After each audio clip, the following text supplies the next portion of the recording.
Okay. Hi, Rami. How you doing? Hi, Steve. How are you? I'm good. I think we'll just introduce ourselves here on the sort of right off the bat. My name is Stephen Asma, and I'm a professor of philosophy at Columbia College in Chicago, and I'm a member of the research group in mind, science, and culture. And you are? I'm Rami Gabriel. I'm a associate professor of psychology at Columbia College Chicago, and I'm with Steve in the research group in mind, science, and culture. Great. And so today we're sort of starting to launch a bit of a series. We'd like to do a series of conversations between philosophy and psychology. I think historically, as you know, there's always been this sort of great sort of interaction between those two fields, and that was sort of cut asunder in the 20th century. Hmm. And we're trying to sort of bring back that conversation between psychology and philosophy.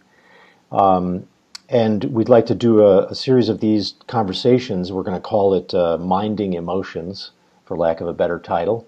And also, we should mention that you and I have a book coming out on this topic with Harvard sometime in 2018, probably in, what is it, Fall. in the fall? Good. Should be the fall 2018.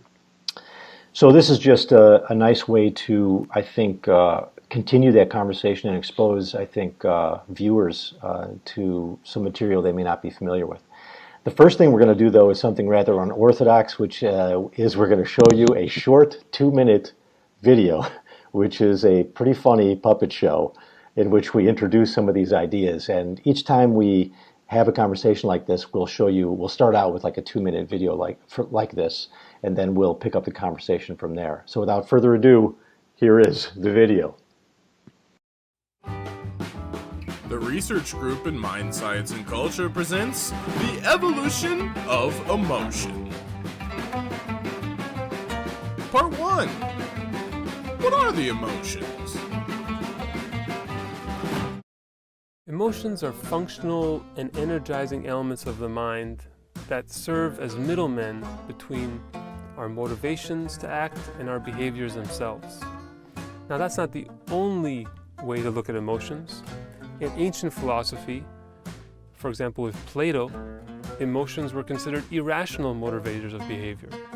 And he liked to focus on the example of love, how one stricken by love resembles someone enslaved, a sort of insane slave. Similarly, the Stoic philosopher Seneca considered emotions to be inferior to reason as a motivation for behavior.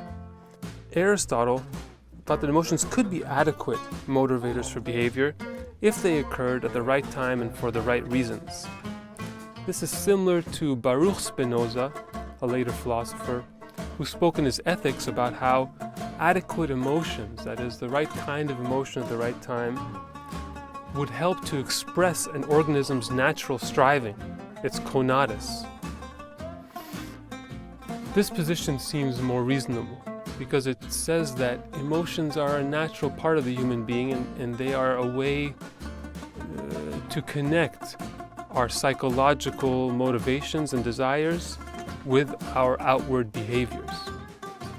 To modify Spinoza a bit, we can think about how any given creature's motivation to survive is going to depend upon having the right kinds of emotions at the right time.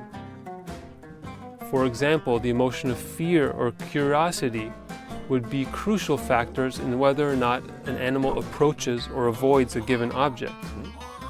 Similarly, for social mammals, social bonding will be a form of enlisting coalition, and social bonding will necessitate emotions like care and love that enable the cementing of social relations.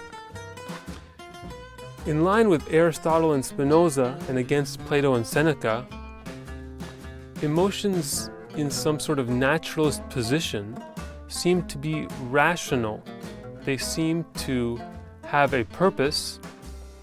As Spinoza said, they enable the organism's natural striving, or the expression of its conatus, and therefore provide useful connections between motivation and behavior in the context of an organism's survival.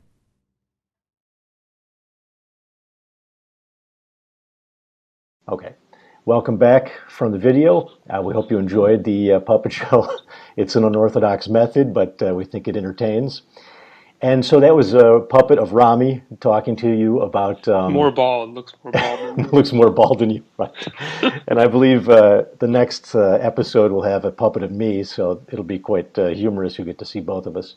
But as you were saying in that video, there's a bit of scene setting there with the Greeks. They certainly were not of one mind. They had sort of a diversity of views between Plato and Aristotle, as you detailed there. Mm-hmm. So I thought maybe we could talk a little bit about the ancients, and then I think I'm really interested in talking about Spinoza and this idea of conatus. But let's start with the Greeks. There is this idea in various Platonic dialogues, and you mentioned, for example, the idea of love in Plato's dialogues. Mm-hmm. And in the Phaedrus, in the Symposium, and even in places like the Republic, there's a discussion of desire as being problematic, eros as being, trouble. The beast in the man. Exactly. Like that. Yeah. In fact, there's even like a metaphor that we're like a chimera made up of like part beast and part man, and that the beast part is sort of desire. And it's almost like the emotions are kind of like a contagion, that they distract us from contemplation. You definitely get that in Plato. Mm-hmm. And I have to wonder if that's not kind of the influence of the Pythagorean philosophy, because I think Aristotle has a more down-to-earth view of the emotions, not that they're contaminations, but that they're, in fact, kind of helpful. So I guess... why don't we sort of muse on that a little bit? In what way do you think the emotions are sort of almost like a possession? They come over you and they overwhelm us. Well, there's all these lenses to look at it. So when we look at the ancients, we have this prioritizing of the rational. And the man is the biped, the rational biped, and you can see that they've found the rational faculties, and they're going to build something around it. Like this is what we're doing. And you have to think about the ancient Greece's notion to the sort of pre-urban lifestyle, and you see. This is taking place also in this larger context of how do we have laws and how do we have agreed upon standards. And of course, in law, something we'll probably talk about eventually is the notion of how do you hold people responsible for their actions. Right. And clearly, the one thing that causes crimes of passion, is when the emotions come storming over. So looking at the Greeks in this larger context, you have this idea of how can we naturalize or put emotion in its place, but put logos or rationality in a higher place. Yeah, that's interesting because it contextualizes it in the larger problem of like cooperation as you're getting the polis. The city-state model together. You might have a religious ritual that tries to ensure stability, but like you're saying, once you're developing laws, you start to arrive at a philosophical, naturalistic view of the mind, and that it has these parts. The psyche has parts, faculties, we might call them, and part of that, of the mind is going to be this fairly ugly stuff that sort of ruptures out in the artwork of the ancient Greeks, like the tragedies and so forth. So I guess something like Plato's trying to put that within a more rational context. Yeah, and you think about the Furies, for example, in the plays, and you think about, you're talking about this sort of how, I feel like Aristotle did a better job of having, functions or faculty psychology in a way. Whereas Plato, he was kind of crude relative to that. But that's the idea of how do you systematically explain things. And of course, we turn to Aristotle as the father of this, and this sort of delineation.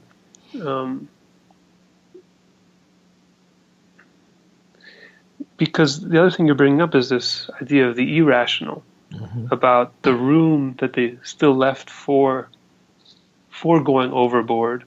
And in that great book, the Greeks and the Irrational, Yeah, by Dodds. Dodds, That's great. Where he's getting into, well, there's all this room for the irrational. Don't think of them as so taken over by the rational. But the places that he puts those processes in is within the context of rituals, like you're saying, and its function is always like expelling energy or having these sort of orgiastic moments. Its functionality requires some decipherment. I mean, it feels like its functionality is within the cultural context rather than within the individual's, clean form, mental form. Yeah, that makes sense. As you're talking, I think we're probably both thinking of the Dionysian sort of cult, the Bacchanalian revelry, the way in which you went away from the city and then you had this kind of drunken orgy, essentially. Right. It's interesting. I mean, the way it's sometimes talked about in contemporary terms is that it's a form of transcendence, self-transcendence. You lose the little ego in the course of this amazing, orgy, week-long ritual. But you're also pointing out it's largely a catharsis that allows the individual then to return to what the Greeks thought was one of the four principal virtues, which is temperance. I mean, if here's the thing. Here's a place where Plato and Aristotle would agree that you need the four major virtues are going to be, what is it? Justice, courage, temperance, wisdom. And so temperance then for Aristotle would have been somewhere in between those two extremes. Too much self-control makes you, we would use the language of neurotic, and too little makes you a hedonist. So temperance is this kind of middle way between the two. And I'm thinking that some of these cultural, activities are ways in which to get the group back into this temperate mode so that you can have a more functioning society. So it works, it's kind of isomorphic in the individual psyche and in the collective, city-state. Athens has to function, so to speak. Yeah, but and as you're saying this about Aristotle, it starts to remind me again of how practical, what a practical philosopher he was. Yeah. You have Plato saying these sort of big things, or Plato or Socrates or whoever saying these big things like, oh, we have this monster and this monster, then we have this rational soul, and it'll take care of things. Then you have Aristotle coming in saying, well, or talking about these virtues. Well, it's a virtue in this case, and in this case it isn't, and in this case it isn't. And you have, people, when you look at Aristotle, it's not as much fun to read. Right, that's right. If you're not a professional philosopher. That's true. But it's really, but it's probably on the money. More accurate to real life. Yeah, because he's saying, well, maybe not this on this time, but on this time it is. So you start to get, again, you see that Aristotelian mind of having order, and the order requires reflection upon the circumstances. And that to me is a step up in the way we characterize the mind. We have to characterize the mind in its environment, and its lived. Because he talks about this adequate. Is it an adequate emotion? It is adequate if it's the right causes and the right, etc. Yeah, if you have to be, it's okay to be angry, but you have to be angry at the right person, at the right time, for the right reasons, and in the right measure, he says. So you say somebody insults you, and you basically take a flamethrower to them. This is not the proper response, and yet that's a common problem with the emotions, is not that the emotion is irrelevant or a contagion, but that in a way it might be too strong for the particular context that you're in. And I Yeah, think Aristotle noticed that. Yeah. it strikes me that that's something we've lost in our contemporary discussion of negative emotions and of revenge, of you see someone raising their kid, say, don't get angry, don't hit back. But then later on in life, you start to learn when to hit back and when to be angry. Right. Yeah. And it seems like we lost something of that system in a way in our contemporary ethics. Yeah, that's interesting because the ethical or the value framework that you're in is in part about managing this emotional life too. So, if you have a pre-Christian pagan view of virtue, those folks would not have said, "Oh, you turn the other cheek when somebody hits you." That's a Christian notion, and under those terms, anger might be the proper response according to Aristotle if somebody hits you, because now you shouldn't be bullied or be turned into a doormat. You should signal to the bully like this is not going to stand. Whereas under certain kind of ethics, let's say a Christian ethics, you're supposed to, well, what to do with that? Repress it, detach from the anger like a Buddhist does, Well, if you look at Achilles versus Odysseus, Yeah. you have Achilles. He gets angry at Agamemnon, and he says, "Fine, I'm not going to do anything for you. I'm going to sit in my tent, Right. and you guys can slay each other." And he is revenge. He's sitting there fuming Yeah. for however long it takes, and Agamemnon continues with his anger. It's not abated at all by the circumstances and the trouble in the battle. Whereas you look at Odysseus, and he gets angry at, for example, the Cyclops in that episode, and he does hit back, but he hits back in the most nasty way. He takes out the eye Yeah, right. of the Cyclops, and then later on he boasts as he's going away on the boat. He starts boasting, and that's what he did wrong. Remember, and Cyclops throws something. But he gets his punishment. He gets his punishment for going overboard. But that was the right thing to do inside the cave. He deserved that, but he didn't deserve the thing later. But it's more complex than the Achilles and the Agamemnon version of what do you do with your anger. Yeah, that's a great example, and it reminds me too. Sort of a related question is, we think about certain kinds of emotions like eros or anger as sort of bubbling up, like it's just like a boiling of the blood or something. These are kind of the old metaphors, or even the Greeks would have talked about, if they were in a sort of supernatural mode, they would have talked about a kind of possession. Yeah. But there's this interesting question about the Iliad, since you bring up Achilles and Odysseus. I guess my question is, how do we sustain anger for like 10 years? Mm-hmm. Paris takes Helen, and for 10 years, the Greeks and the Trojans are they sustaining anger all that time, or is it a matter of principle and a kind of sense of injustice, and then they whip themselves back into anger when they're about to go into battle? You see what I'm asking?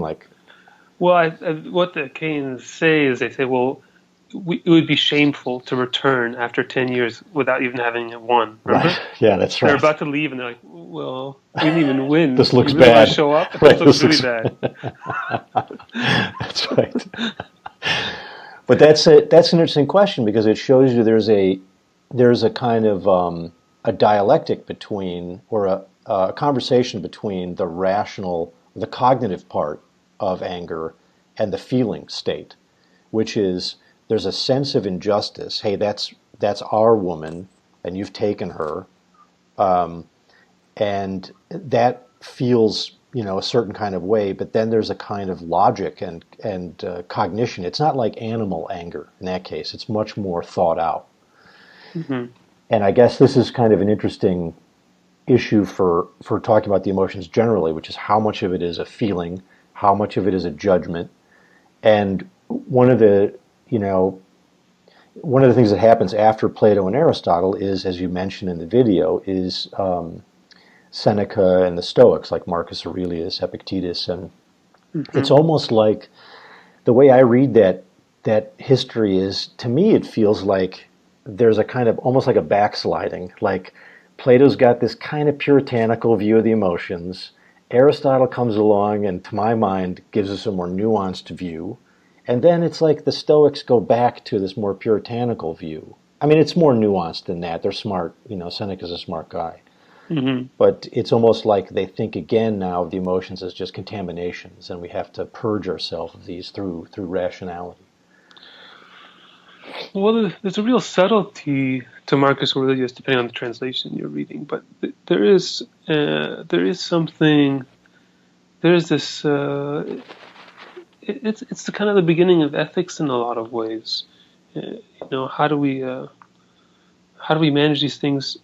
I mean, there are some people who just say, let's get rid of them, they're all bad. But then there's this also, if you look at Aurelius, it's like a diary. It's like him trying to, look, I had this situation, look what I went through, and this is what a wise man does. Right. This is what I could have done, and this is what I did. Something like that. There's something about Marcus Aurelius who has this voyage of self-knowing into how does a wise man or how does a leader use their emotions. And I wonder if it's related to, for example, the art of war, Sun Tzu, and those kind of narratives of wisdom in one man, in the leader. That's right. As he then serves as a kind of paradigm case. And you do see this a lot in Chinese philosophy, like in Confucianism. Right. What you want is not a principle or a rule for your ethics. You want a hero. And in a way, that's a good way to think about like Marcus Aurelius's meditations. He's showing you, as you pointed out, like he's quite honest about his own failures when he tries to do something and he pull it off, you know, is almost like a cautionary tale for others. And I think that's true. There's something, even though I just sort of characterize them as puritanical, there is something more sophisticated, because these guys are seeing a lot of real violence. I mean, look at Seneca is trying to teach Nero, and he just, on a daily basis, he can see the kind of horrible stuff that Nero is doing, you know. It's just, if he can see that anger in a leader like this can cost, thousands of lives, and just torture and this kind of stuff. So you do see, Seneca writes a great short treatise on anger, De Ira, and in there he's trying to say, like, okay, here are some techniques you can use, and he thinks one of the reasons why you get really angry is you're almost too, how does he put it? You're, like you're too optimistic. Like you expect that people are not going to cut you off on the highway. You expect your girlfriend or your boyfriend, to this time not get angry about that one thing that they always get angry about. And then because of this expectation, which is fairly cognitive, you rail against it. And instead, he seems to suggest that if you change your mind, what we would call a kind of cognitive reframing, then it won't trigger this kind of rage or anger again. So there is sort of a cognitive behavioral sort of dimension to the Stoics, I guess. Yeah, I mean, upon personal reflection, sometimes when I'm cut off in the car, let's just take that example, I'm in the place in my mind where I say, well, I'm not late, and that's the best way to think of it. Are you late or not? When I'm late, I'm much more likely to experience anger. Yeah, you ever do this though? You're late, but you're in like 2 miles of just parking lot style traffic, and then you go, I can't do anything about this. You know what I mean? Then it does give a kind of a relief in a way. You don't want to be late, but you're doing these kind of reframings. But it does feel, and also I would say that the rushing thing, but also being tired or being hungry. for me and some other people, they have this colloquialism of hangry. Yeah, I guess right. hungry, Yeah. Hungry, angry. hungry and angry. But this seems to me it's related that when I have less energy personally in my own case, then maybe I have more trouble with the tamping down and with the contextualizing and with the stopping before acting, all those kinds of things. We call that cognition, but there is, I always want to try to get out of the language that we were taught, because there's something about it that's just an energy thing as well, some sort of uh, it takes more. It takes more Right. to do those things. No, that's actually sort of an interesting connection to what followed, which is, I mean, we're jumping way into the modern period, but there's a sense in which Spinoza, who's basically writing in the 1600s, was a huge fan of Seneca and the Stoics. Mm-hmm. And this is why I think is just what you were expressing there.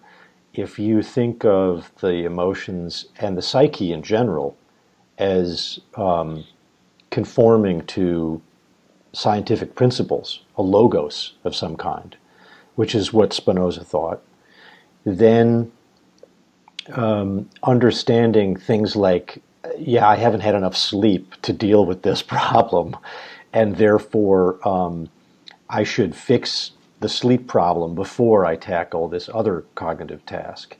That's a sense of self-knowledge, reflective knowledge that gives you a little bit more freedom and autonomy, which I think is what Spinoza was sort of driving at. Understand how your mind works, and this is really what the Buddha thought too. So the Buddha thought emotions are also like the Stoics. They can get you in trouble. They can make you a kind of slave to yourself. And the goal in Buddhism is to walk back that kind of natural craving or desire, such that it doesn't lead you to sort of, chase a girl and get yourself in trouble, or chase food or whatever it is and become a glutton. So there's a sense in which there is a kind of liberation that comes from treating the mind and the emotions as in a naturalistic fashion. Mm-hmm. Yeah, and it also ties in with, I think, to both of us is the most interesting thing with Spinoza is his ontological view. His, of course, conatus as his principle of matter, but also, and of course, the neutral monism, but the determinism, and when you put emotions into a deterministic, just like you're saying, you're waiting in 2 miles of traffic, that's determined. Right. So you already know that you can't do anything about it. And Yeah, I feel like that's what he's doing. I should just jump in and maybe clarify, like this word conatus. I think some people may not be as familiar, but he defines it. There are like references to conatus in like Cicero and Seneca, as sort of like desire, but he says it's the striving that everything has within it to persist or continue to exist, or something like this, right? Yeah. So we can think of it as a kind of ultimate. I don't know, desire is right, but striving to exist. Yeah, I wonder, striving, becoming, later on in philosophy, becoming starts to be used as a word. And you've written about teleology and how does this all get in there. But the point of the determinism, I think, is important because he was saying that, look, it's all determined. You have these faculties, but he thought, it's determined in an ontological sense with God and all those kinds of things. But regardless, he was saying, well, it's all determined. Then now be reflexive, be Marcus Aurelius, because now you're seeing. If you can see it out there, then you can act appropriately. Yeah, that's interesting. There's a sense in which this idea of conatus falls out of his whole system, his whole metaphysical system, and it's hard for us as in the contemporary world to embrace a lot of his metaphysics because he's got like, I mean, drunk on God. Yeah, part of it makes sense if you don't if you read the God stuff, God is just the sort of logos of nature, Deus sive natura. Yeah. It can be modernized, and lots of people have done a good job, including people like Antonio Damasio, with regard to the human mind. But it's still it's got one foot in that medieval way of Hmm. thinking, of the kind of emanation theory of God, just sort of every bit of matter has conatus because it's like an expression of God's essence.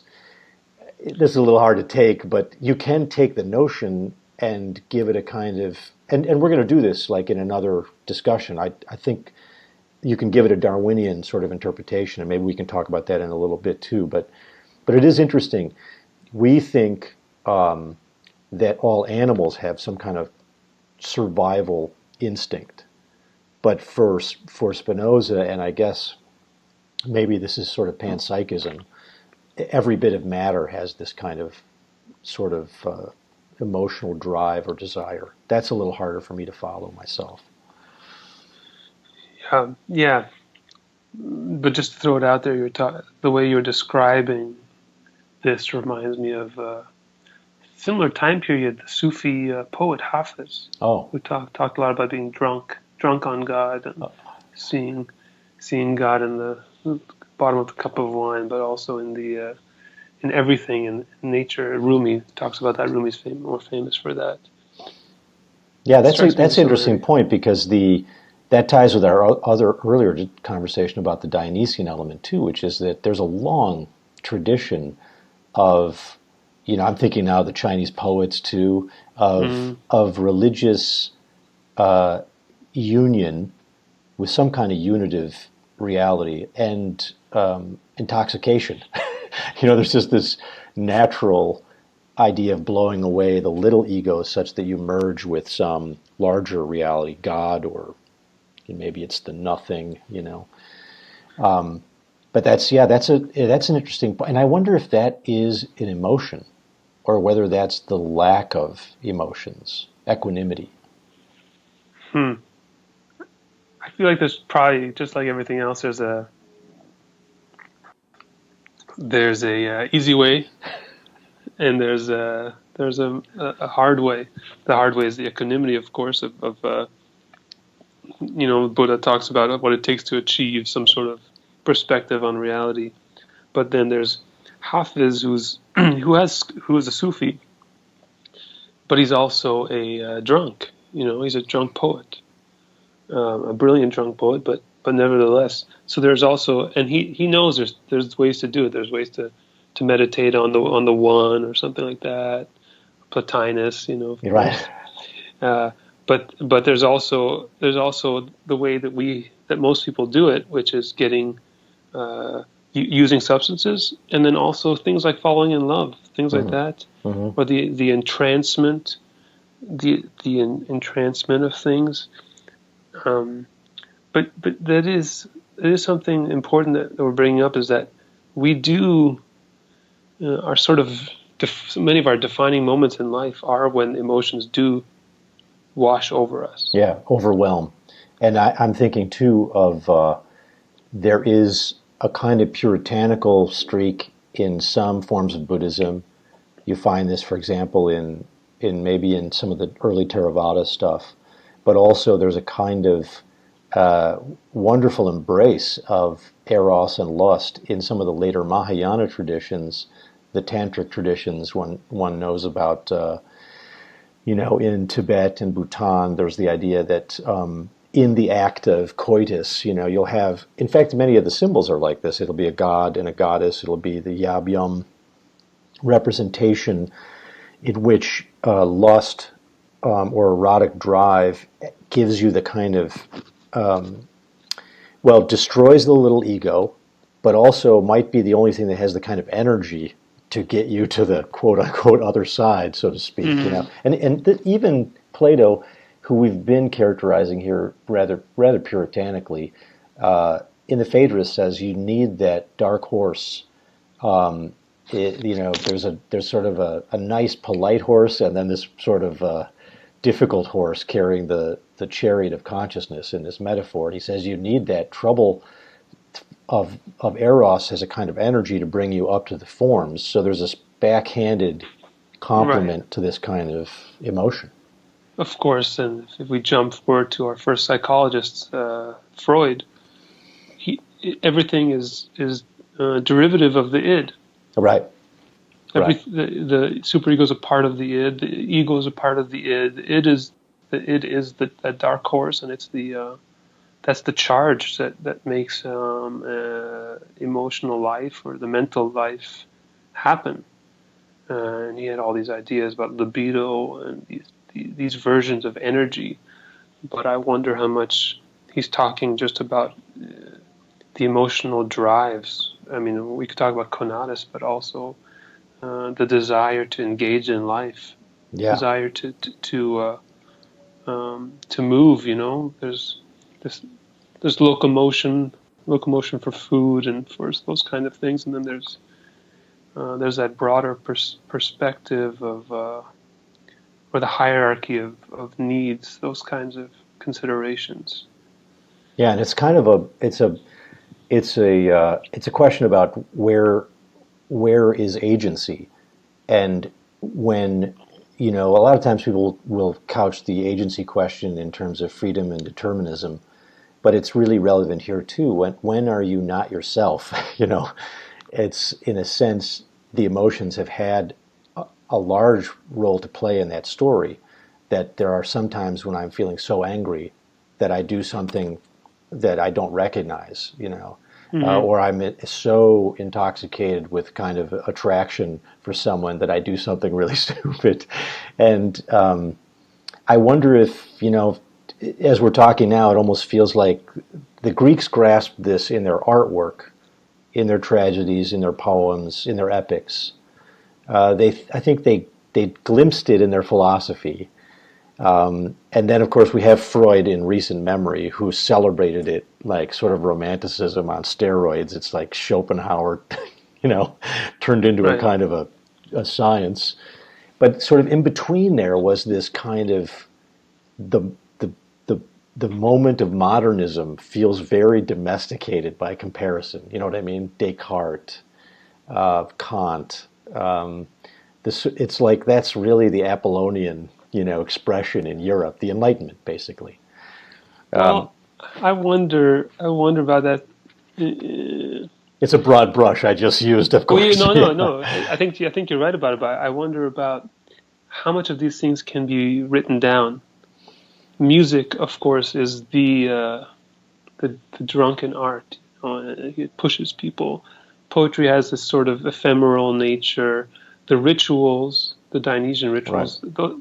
And look at the rites. Those rites are very hard to find. They're not really written down. Mm-hmm. They're enacted. They're embodied. And music is something that happens in the moment, as we know. So there's something about there seems to be. It's far easier to talk about the other things. Yeah, that's a great point, because we have this tendency to think, okay, there's a kind of a raw energy of feels, and then there's this kind of high-level propositional conversation of cognition. But what you just described is this kind of middle territory, which is the territory of the habitual, the repeated action, the practical or the practice world, which is really a kind of conditioning.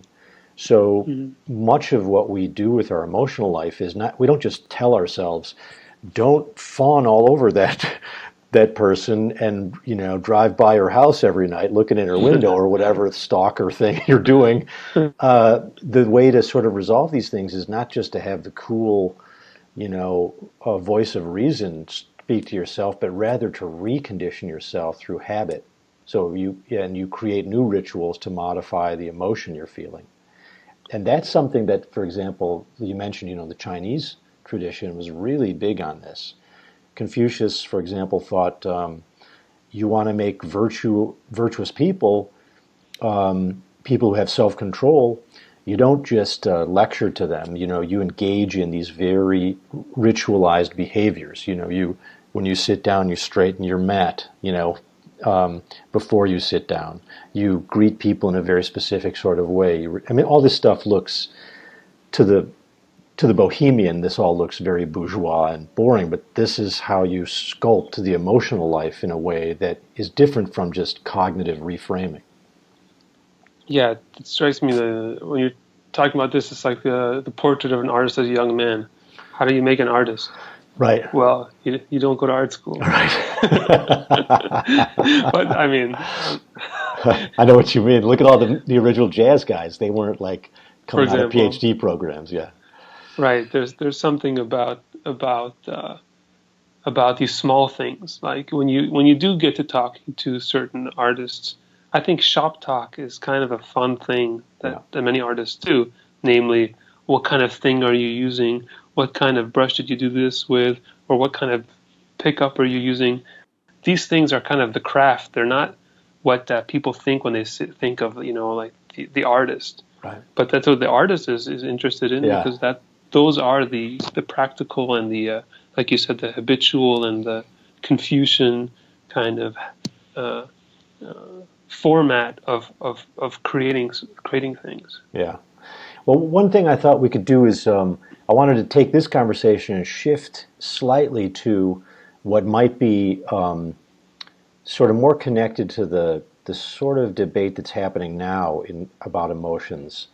And I was thinking about you brought up the ancient Greek epic like the Iliad, for example, and in reading that recently, I get a feeling from it that I didn't have before, which is I am surprised by how emotionally modern it feels to me. Like the characters, I guess, like, when I read it in high school, I thought, here's, these heroes are so noble, they're just made of courage and they just walk up and, beat the enemy back. But really, when you read Homer, and this is some of our earliest literature, you find there somebody who, like characters like Ajax is going to have to fight Hector or something like this. And you see a kind of, back and forth of like confidence, then like fear and skepticism about their own skills, then, well, screw it, I've got to do the fight anyway. And there's this kind of emotional dialogue in the characters that feels really quite like a modern kind of psyche. And so what I wanted to ask you about was, are emotions natural kinds that sort of persist throughout the species, or are they, which is really what Darwin would have thought, or people like Paul Ekman, more contemporary, are one of our heroes, the late great Jaak Panksepp. They all would have said, there is a kind of anger, and if you felt it on the battlefield outside the walls of Troy, it's about the same thing you're going to feel today, here in Chicago. And that view is very much in contrast with a kind of social constructionist view, which is getting a lot of popularity now because of Lisa Feldman Barrett's recent book. I'm wondering if you have any thoughts about that in general, just to sort of start a conversation about that. This question of the natural kinds, I'm of a couple. I have a couple of approaches to it. On the one hand, the work of, as you said, Jaak Panksepp is very compelling to me. I wonder if there's obviously a range of emotions. For example, if we think of, like you said, is the anger of Hector the same anger that we experience? When someone cuts me off, is this the same anger of Hector? You have to imagine there's the same physiological things going on, but obviously the cultural mores are completely different.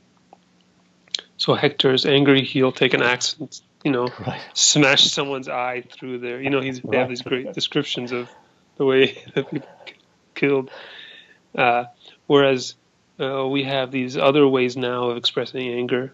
Of course, there's all these young there's all these teenagers who go on the internet and write, F you, Yeah. you're an Screeds. idiot. Yeah.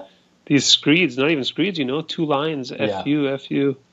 And there's some sort of anger is being displayed in this, or even listening to like Eminem or these rappers who are expressing anger. And that's how they're doing their anger. That seems highly divorced from the Hector or the Iliad Mm. version. But obviously, physiologically, we're the same species. It's only been 3,000 years. We're the same species. So, I'll throw it back to you with a question of what kind of emotions are we talking about? Are we talking, like That's we a good, said yeah. earlier? No, that's a good point. Like I have been in a couple of situations, which I won't go into detail on, but I have not been in a war situation where I thought I was going to die. I've been in a couple of situations when I was in high school that were very dangerous and seemed like life and death situations. But for the most part, you're right. Most of us aren't encountering war type situations. And so our anger may not have the kind of that context, or we may not know what we would do in such a context. But you've got a distinction going here between the physiological, sort of not the physiological facts of how anger works in the brain, some kind of subcortical system, versus like the way it's managed or expressed. And you're right. We live even in recent years, you and I have talked about this before. I can remember being in a couple of fistfights as a kid, and I think you have as well. But we live in a culture now in the United States where any form of violence has been so carefully educated out of the students that many people in grade schools don't ever have any sort of fist fights at all. They sort of try to nip it in the bud before it ever gets to that point. A great many of my students have never had a violent encounter ever. So it raises these questions about the expression, the emotion versus the expression of the emotion. And I'm willing to concede a great deal of flexibility in terms of the expression of an emotion. When I was living in Southeast Asia, for example, the Thai people think, you should never lose your head. They have this saying, that you should always try to cultivate a cool heart, never have the hot heart that some Westerners have. But then they engage in all kinds of sort of passive-aggressive, revenge techniques. So they get it out of their system, but it's a kind of expression difference rather than the actual. But I guess it really is interesting. Like if you can wait and express a desire for revenge much longer, then I'm assuming you're using the sort of impulse control aspects of the brain to prevent yourself from directly striking somebody. And in doing so, you are transforming, I suppose, the emotion itself to some degree. There must be some transformation. And we have talked about this. The physical fight, if you do let out the anger in that way, you're shaking at the end, and sometimes tears come. Yeah. And we talked about that sort of exhausting physical. You're spent. You're spent, and you're we talk about fight or flight as a sort of common day way of speaking about this emotion. Versus, I'm so angry, you could punch your pillow, but then there's this. Increasingly, it seems to be this. I can't imagine. I have not done this, but that you would go on a computer and say something to someone. Yeah. Or text. At least I see text fights. People in text fights. It's happening. It's happening. Yeah. So I have to imagine. I can't imagine being angry and then using my fingers for this fine motor control. And but I'm with you. I'm with you on that. But I see it. Like you see the it's happening. Yeah, page after page of comments on everything I've ever written. It's just like I look at people's comments and I think there's some angry people out there, And there's no way they can be this angry at what this person wrote. So it's got to be some venting of, pent up aggression, from other domains. Well, this is something, Nietzsche thought that we're no longer living in a kind of religious culture, but we do have feelings of guilt and repressed aggression because we have to live in a society. And this is what Freud thought too, it's civilization and its discontents. So what do you have to do with all that discontent? It basically works its way out in areas that don't look to be explicitly related to the aggression. So you get on your computer and you type some angry thing. This just interests me because the social constructionists think that all emotion is basically, some kind of cultural influence and some kind of cognition, but that there is no natural kind called anger or fear or what have you. So I guess this leads me to ask a question about William James a little bit. Maybe you could tell us a little bit about William James has this strange view of emotions, strange I think to most people, which is that it's kind of a bodily change first. Could you say a few words about James's view? Right. The famous debate was James and Lang versus Cannon, Walter Cannon. And James, everyone's favorite, and of course my favorite too in many ways, had the weird idea, the idea that you don't want to agree with. So James and Lang had this theory that, in fact, it is only after you see the physiological changes in your body that you then feel the emotion. Whereas Cannon said no, the sort of peripheral nervous system and is doing its thing, and that's what's that is the emotion in some way, but that's sort of coextensive with it. James and Lang are saying no, you have to see it first, then you know. So the famous example is the running away from a bear in the woods. And James and Lang say, you're running, then you notice that your heart rate is up and that you're running and all these things are happening. Then you realize, oh, I'm experiencing fear. And Cannon said, it's actually the peripheral nervous system first. That's the famous debate. And I still don't think that James is out on top on this one, because there's, of course, been a lot of studies, Schifrin and, who's the other guy? Schifrin, it's not Schachter. Is it Schachter? Man, he's done so much. Yeah, I think Schachter and Schifrin, yeah. Well, I'm just wondering. Go ahead. Yeah, with the adrenaline, they tested all these. Did some interesting work on this. Well, that makes me think. If I'm understanding this that experiment right, you inject two groups with adrenaline, but you create a context of humor and positive affect in one classroom or where the subjects are, and then sort of negative affect in another, or sort of a negative environment, an angry, Well, basically, you have a confederate. You have a person acting for the experimenters. And in one of them, he's got this paper and he puts it into a ball and starts doing shots, basketball shots, and laughing and having fun. And so that's one case of the happy emotion. And the other one, he's pissed off. He doesn't like the questions, and he takes it all and smashes it on the floor and acts like a jerk, basically. Acts like a jerk. And they said, well, and then the people have the same adrenaline injection, but afterwards say that they have different emotions, basically. Okay, so they're feeling a kind of energy state, an arousal.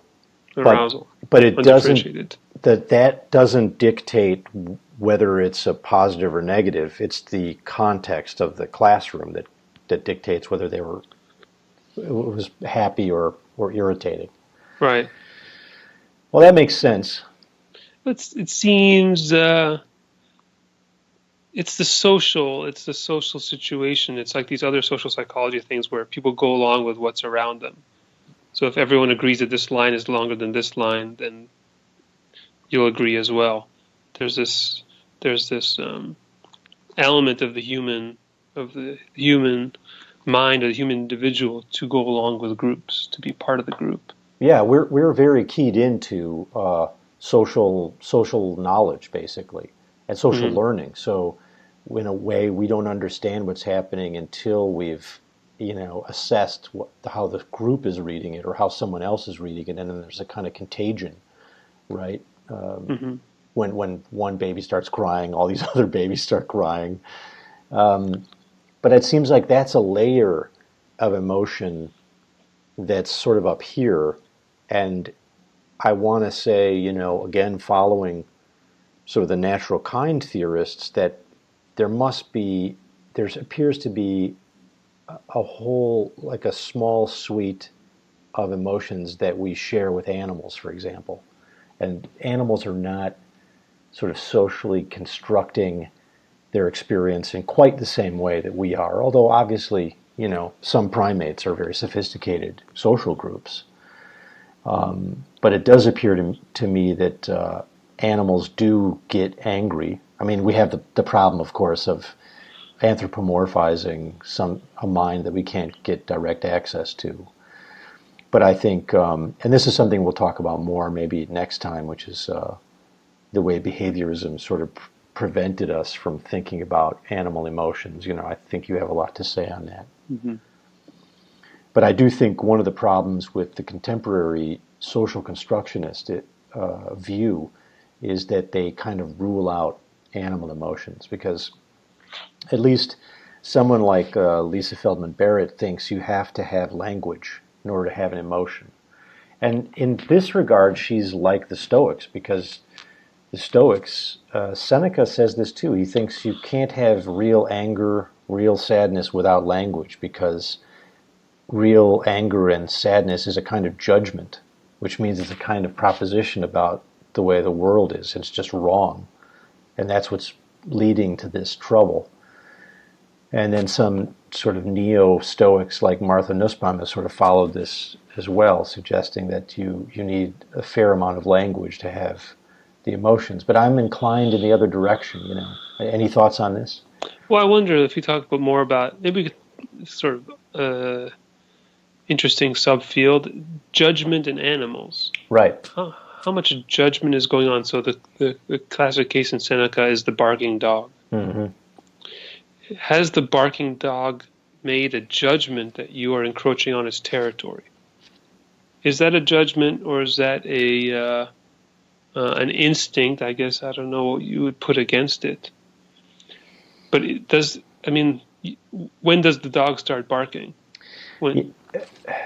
It's a good question, and I think if you think of judgment as being propositional, and a lot of philosophers do this, then the dog would not be making a judgment per se, but would be having a sort of stimulus response reaction.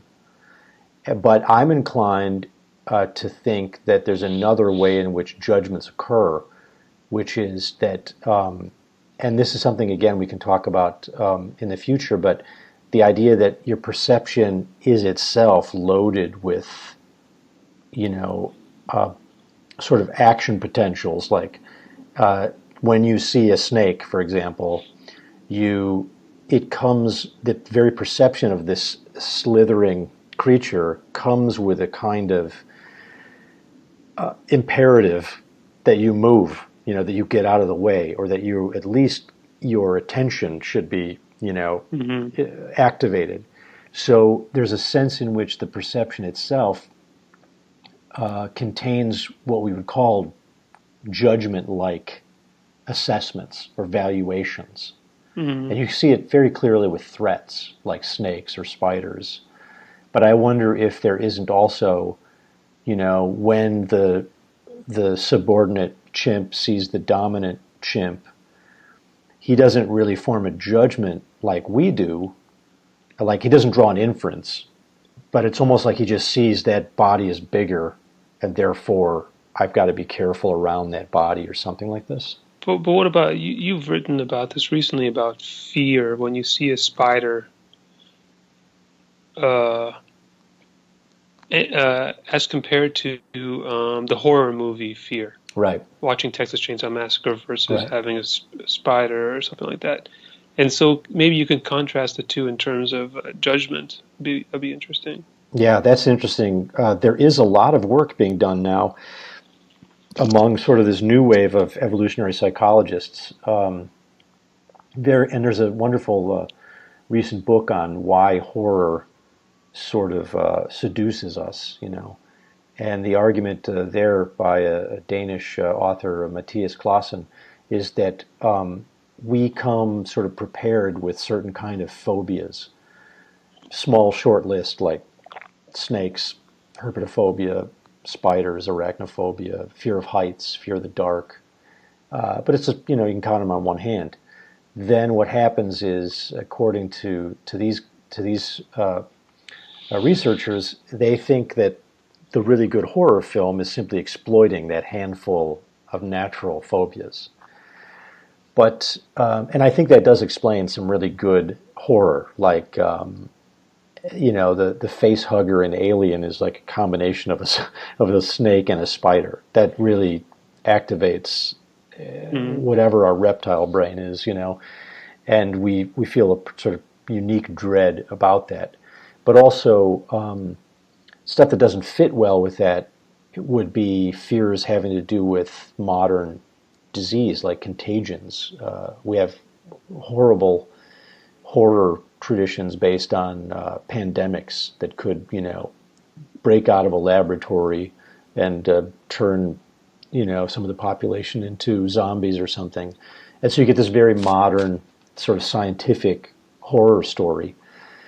Is it trading on stuff that's already there innately in terms of fears? Or is it just that fear is the kind of thing that is very susceptible to conditioning, and you can sort of train it onto almost anything, including like microbes? I mean, we would never have evolved fear of microbes in the Pleistocene because we didn't know what they were, and we had no access to them. And yet now we have all kinds of horror films based on, germ theory and cell theory, and I can even be afraid of like lawnmowers or whatever, chainsaws, like you said, chainsaw. Like that is a horrifying thing, but only because maybe the innate fear system can then be wedded to these sort of cultural or technological experiences, and then they're conditioned together such that you can draw on that in horror. Anyway, that's just a shot at it.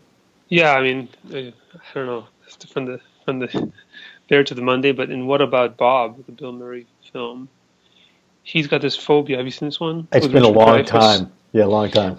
Well, he's this great character, and he's just scared of everything. Oh, okay. And but especially of touching doorknobs and on that kind of contagion. But you wonder what's going on there for people with phobias like that. The phobia of germs. Like you said, we didn't know what germs are, and most people who are scared of germs don't even know what they are. That's true. Yeah, that's true.